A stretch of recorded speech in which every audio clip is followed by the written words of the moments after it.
our brain's so wired to go into the negative that Right. how do you remind yourself to always think positive? Because it's not even about I'm thinking negative. No, it's like I'm so busy with my day, I'm not even thinking about my injury. What are your steps to get your mind right and to remember to tell yourself those things? Yeah, it's a really good question. I would say my mom really created the foundation for me. She's a life coach and she's one of the most positive people that I know.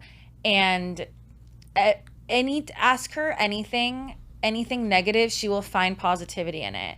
So I was raised with that, which is obviously really instrumental to my positivity. And people a lot of times say that I'm positive or I'm always finding the positivity out of any situation. And I think that it was so funny even last night, right, where I sometimes feel negative, and I was on the phone with my mom and she brought up positivity from a stressful situation that I didn't even think about. It wasn't even remotely in my brain, but she found it, right? So I think it's just reprogramming your brain to always seek the positivity. Like you said, your program is wired to accept the negativity and to be able to almost like believe those negative thoughts, right? So think of your brain like a video game where you can reprogram it.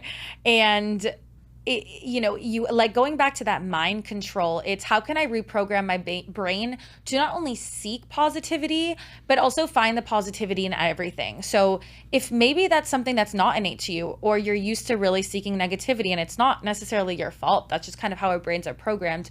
Think of it like a challenge. Maybe this week or today I'm going to find positivity in every situation, even if it's stressful. Always find that other side of it, right? So create like a little challenge for you, but also take a moment. Like whenever anything stressful happens in your life, take a breath, count to 10, and just say, where's the positivity in this, right? And again, some things are negative and it's life, right? You're gonna always have those ups and downs, but I truly believe that you can find positivity in most things, a lot of things. And if you start to rewire your brain, it's all reps. Soon you're not going to have to take that breath.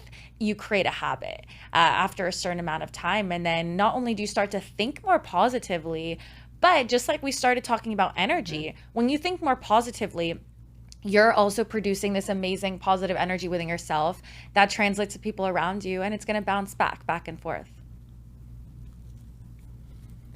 It's very powerful. You know what?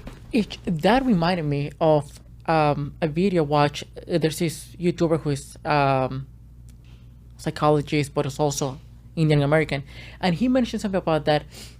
In life, events are just events. See, things that happen to us or to other people, they're neither good nor bad. It's our brain is our brain is the one that puts a concept or a meaning to it.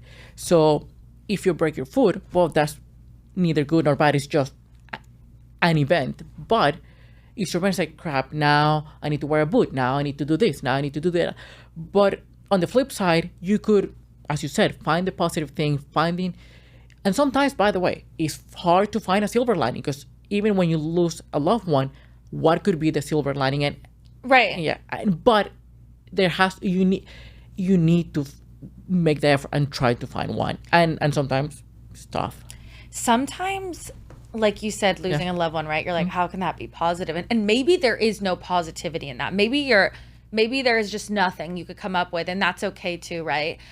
So again, you're not going to find it everywhere, but even kind of just tricking your mind to saying, and maybe it is real, that person's not suffering anymore, or whatever it may be, that person had an incredible life. But I just thinking of even the visions, even if it's something horrible, of thinking of all the good memories, right? And tying your brain when you think of that person with your amazing memories with that person. So I think it's also rewiring, where even if something is really negative, what can I seek out of the positive part of this, where maybe it's not a positive thing that happened, but what can I remember that's positive about that situation to, again, reprogram and have that mind control. What's up, everyone? If you enjoyed that, then press here to watch the full episode, and don't forget to subscribe. I'll see you next time.